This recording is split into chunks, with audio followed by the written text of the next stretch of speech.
Israel America జరుపుతున్న యుద్ధం, Iran చేస్తున్న ప్రతీకార దాడులతో పశ్చిమాసియా మండుతోంది. దీని ఇమీడియట్ ప్రభావం గ్లోబల్ ఆయిల్ ప్రైసెస్ పైన ఉంటుంది.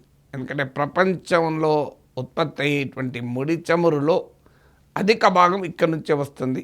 ప్రపంచ ముడి చమురు నిల్వల్లో 2/3 ఈ ప్రాంతం నుంచే వస్తుంది. దీన్నే వెస్ట్ ఏషియా, నార్త్ ఆఫ్రికా వానా లేదా middle east and north Africa Meena అంటారు.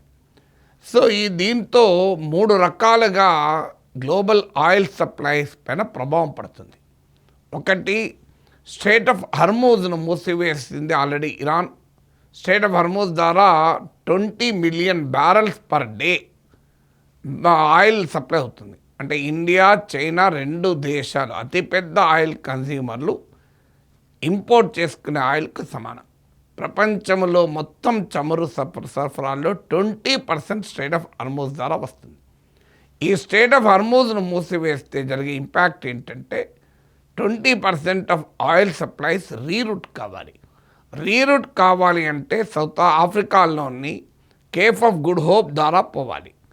అక్కడి నుంచి ప్రపంచానికి ఆయిల్ సప్లై జరగాలి అంటే మీకు 15 to 20 డేస్ టైం పెరుగుతుంది, కాస్ట్ పెరుగుతుంది. కొన్ని అంచనాల ప్రకారం అయితే ఫ్లైట్ కాస్ట్ 60%, 60% పెరుగుతాయి. ఇన్సూరెన్స్ రేట్ పెరుగుతాయి, చాలా రిస్క్ ఉంటుంది కనుక ఇది మొదటి సవాల్. రెండవది, ఇక యమన్లోని ఇరాన్ మద్దతుదారులైన హూతీలు రెడ్ సీ పైన టార్గెట్ చేశారనుకోండి. గతంలో హమాస్కు మద్దతుగా ఇజ్రాయిల్ అండ్ అమెరికన్ షిప్స్ పైన హూతీలు టార్గెట్ చేశారు. అది జరిగితే మొత్తం గ్లోబల్ ట్రేడే ఇంపాక్ట్ అవుతుంది. సూయజ్ కెనాల్ ద్వారా పోయేది, దాంతోపాటు ఆయిల్ ట్రేడ్ కూడా ఇంపాక్ట్ అవుతుంది. మూడవది, ఇరాన్ గనక ఈ గల్ఫ్ దేశాల ఆయిల్ వెల్స్ పైన, రిఫైనరీస్ పైన టార్గెట్ చేస్తున్న కొద్దీ ఆ దేశాల ఉత్పత్తి కూడా దెబ్బతింటుంది. ఇప్పుడు తాజాగా వస్తున్న కథనాల ప్రకారం సౌదీ ఆయిల్ కంపెనీ, అతిపెద్ద ఆయిల్ కంపెనీ ఆరామ్కో ఒక కీ రిఫైనరీని మూసేసింది టార్గెట్ కావడం వల్ల అని. గతంలో యమన్లోని హూతీలు దాడి చేస్తేనే సౌదీ ఆరామ్కో 50% ప్రొడక్షన్ దెబ్బతిన్నది. ఇక ఇరానే దాడి చేస్తే ఏమవుతుందో మనం ఊహించగలం. సో అందువల్ల ఇది థర్డ్ ఫ్యాక్టర్. ఎప్పుడైతే ఈ గ్లోబల్ ఆయిల్ సప్లైస్ మీకు ఇబ్బందుల్లోకి వస్తాయో డిమాండ్ మరి ఉంటుంది, సప్లై తగ్గిపోతుంది. సో డిమాండ్ అండ్ సప్లై ప్రకారం ఆటోమేటిక్గా ఆయిల్ ప్రైసెస్ పెరుగుతాయి. మరి ఇతరత్ర సప్లైస్ ఏమైనా ఉన్నాయా అంటే already Russian oil America sanctions వల్ల మన దేశం కొనలేకపోతుంది, ప్రపంచంకి రష్యా అమ్మలేకపోతుంది. వెనుజులా పైన అమెరికా దాడి తర్వాత వెనుజులా ఆయిల్ పైన శాంక్షన్స్ అమెరికా తొలగించిన వెనుజులన్ ఆయిల్ వెల్స్ ఇప్పటికీ 1 మిలియన్ బ్యారల్స్ మించి ప్రొడక్షన్ చేయలేకపోతున్నాయి. అది అందులో కూడా వెనుజులా ఆయిల్ క్వాలిటీకి అన్ని రిఫైనరీస్ సెట్ కావు. ఇక యునైటెడ్ స్టేట్స్, బ్రెజిల్లో ఆయిల్ సప్లై చేయాలి అంటే తగ్గుతున్న మిడిల్ ఈస్ట్ నుంచి, పశ్చిమాసియా నుంచి తగ్గుతున్న ఆయిల్ సప్లైస్ కంపెన్సేట్ చేయాలి అంటే అంత వెంటనే అది సాధ్యము కాదు. అందువల్ల ఖచ్చితంగా గ్లోబల్ ఆయిల్ సప్లైస్ ఇంపాక్ట్ కావడం వల్ల, డిమాండ్ తగినట్టుగా ఆయిల్ సప్లై కాకపోవడం వల్ల ధరలు పెరుగుతాయి. దీంతోపాటు నేను ఇంతమంది చెప్పినట్టు ఫ్లైట్ ఛార్జ్, రవాణా ఖర్చులు పెరుగుతాయి.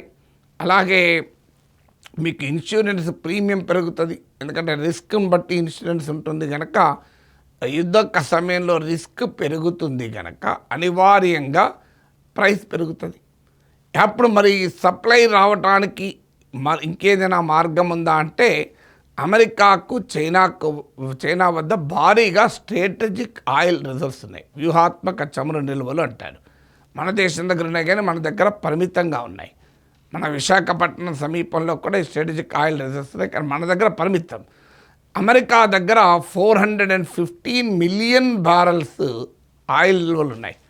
అలాగే చైనా దగ్గర 1.3 బిలియన్ బ్యారల్స్ ఆయిల్ నిల్వలు ఉన్నాయి. ఈ నిల్వలు కనీసం 4 months సప్లై కాకపోయినా సరిపోతాయి. అందువల్ల అమెరికా, చైనాలు గనక తమ అవసరాల కొరకు స్ట్రాటజిక్ ఆయిల్ రిజర్వ్స్ నుంచి అంటే తమ నిల్వల నుంచి వాడుకుంటే కాస్త గ్లోబల్ డిమాండ్ తగ్గి సప్లై డిమాండ్ సప్లై గ్యాప్ తగ్గి ప్రైసెస్ కొంత స్టెబిలైజ్ కావచ్చు.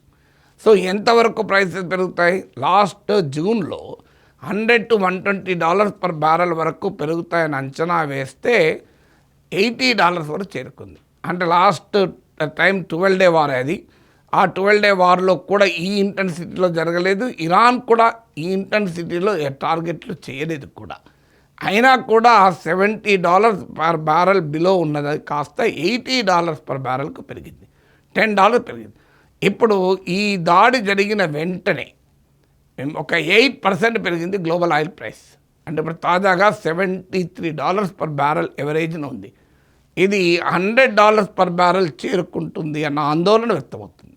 అయితే దేనిపైన ఆధారపడుతుంది అంటే ఎంతకాలం ఈ వార్ కొనసాగుతుంది, ఆయిల్ సప్లైస్ ఎంతకాలం డిస్టర్బ్ అవుతాయి, సప్లైస్లో వచ్చే ఇబ్బందులు ఏంటి, స్ట్రాటజిక్ ఆయిల్ రిజర్వ్స్ను అమెరికా చైనా ఎంత మేరకు వాడుకుంటాయి, ఇలాంటి అంశాలపైన ఆధారపడి ఉంటాయి. కానీ ఖచ్చితంగా ఆయిల్ షాక్ మాత్రం తప్పదు.